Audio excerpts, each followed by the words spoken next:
Italy দূতাবাসে আটকে থাকা পাসপোর্ট ফেরতের দাবিতে মানববন্ধন করেছে ভিসা প্রার্থীরা।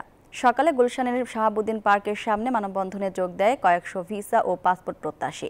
তারা অভিযোগ করেন, মানববন্ধনে আসা অনেকেই মধ্যপ্রাচ্যের বিভিন্ন দেশে বসবাস করত।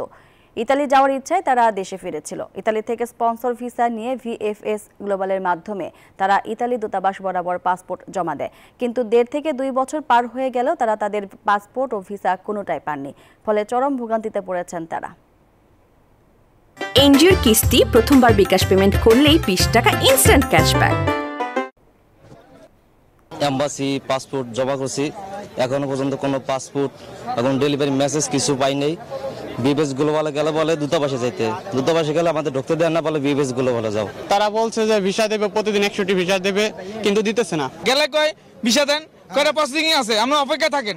তো অপেক্ষা থাকতে তো আমার বাড়ি ঘর সবকিছু বেচা শেষ। হ্যাঁ, এখন আমরা নিঃস্ব হয়ে গেছি। দুবাই যাওয়ার অলরেডি টাইম শেষ হয়ে গেছে। এখন আমার ছেলে মেয়ে বাচ্চা কাচ্চা নিয়ে আমার মতো এরকম হাজারো লোক আছে যারা এখন অসহায় হয়ে ঘুরতেছে।